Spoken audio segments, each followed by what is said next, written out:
Good day, everyone. I am Katie Nipaquera from ESP 1A, and I am here to perform Z-test for two sample meetings in this Excel. So, ang first step na din natin gawin is to prepare the data.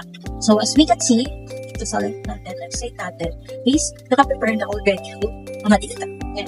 So, sa column B, nakikita natin dito yung psychology student scores. And lahat na nito is over. Lahat sila 8-5. While naman sa column 6, may is 80 hatang score nila. Your overall pala, ito is both ng psychology and broadcasting is 100 score for each groups. So, ang next step naman na gagawin natin is hanapin natin yung data sa taas para mahanap natin yung data analysis.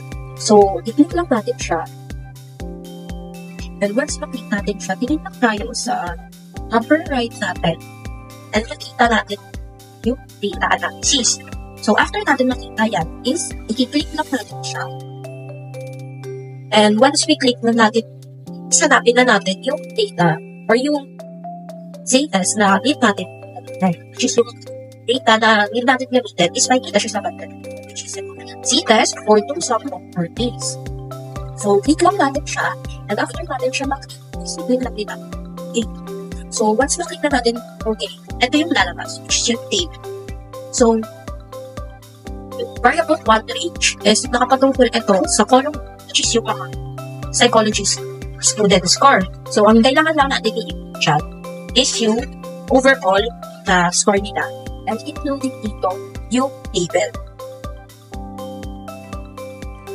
So, 101 is lang 100 kasi kasama dito yung table, which is ito, upper. Yung first. Next naman is yung broadcasting student score, which is ito, nakakolog siya sa C. And ganun lang din, gagawin. So, dito sa hypothesis mean is ilalagay na natin is 0. Since we assume na wala naman the start at the very start. So, dito naman sa variable 1 for yes. And ang ilalagay natin is 35 for psychology. And 30 naman for broadcasting. So, i-click lang din natin itong table. So, yung alpha, wala naman dahil driven naman. And after is i-click lang natin itong okay. And any data step na gagawin natin, syempre, is read natin yung result. So, yung given or yung total value ng Z value is 6.20. But yung Z critical total naman is 1.95 or yung log of natin is 1.86. So, step 5 is make a decision. Our calculated Z score or Z value is 6.20. Which is greater siya sa critical value natin na 1.16. So, for step 6 is we show that. So, dahil sa data or sa result na nakita natin, we can say that there is a significant difference between the psychology and broadcasting student scores. So, yun lang. I hope you learned something and bye!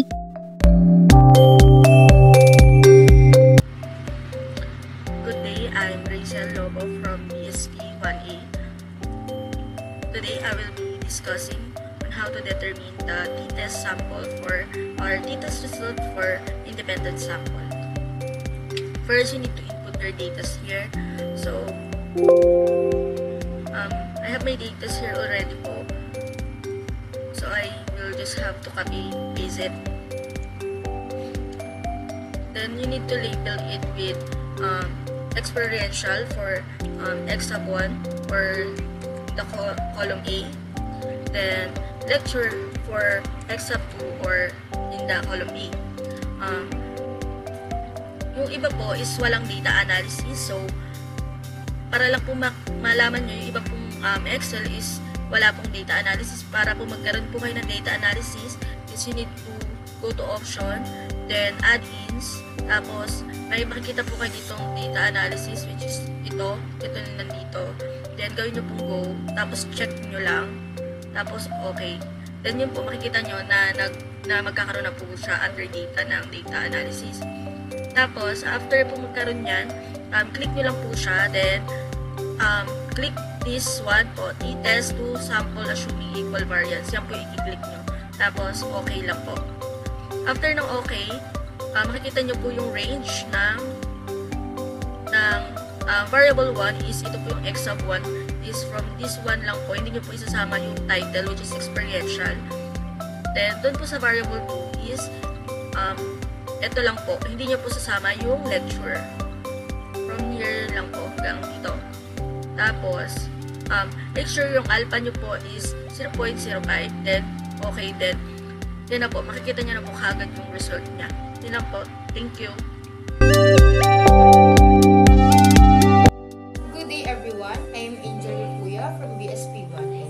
And now we are going to compute t-test for correlated group using MS Excel. Now let's open the MS Excel. Step 1, syempre we need to input the given data. Yung data natin is with rest and no rest. So now, we are inputting those data here in Excel.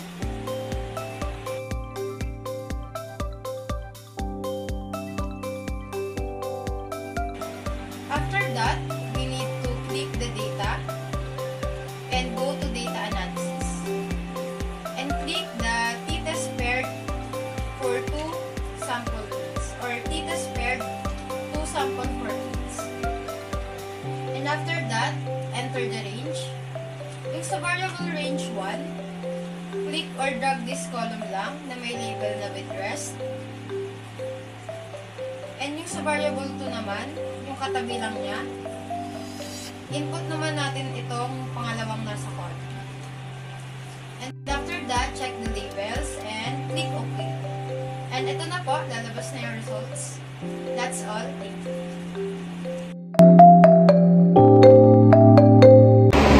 Good day everyone, I am James Rashid Nalos from BSP 1A.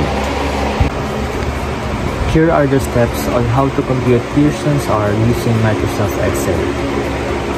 First step, type in data. Second step, click function key and then type Pearson.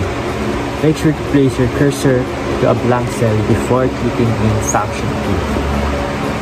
Third step, highlight the X column to array 1 and Y column to array 2.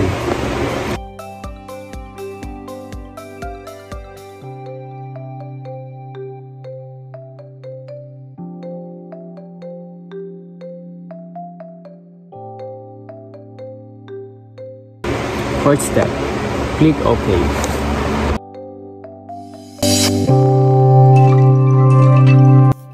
Good day everyone, my name is Maria Deshani and Tarahico and nandito ako para ipakita or ituro ang step-by-step na pag-compute ng point-based serial correlation using MS Excel.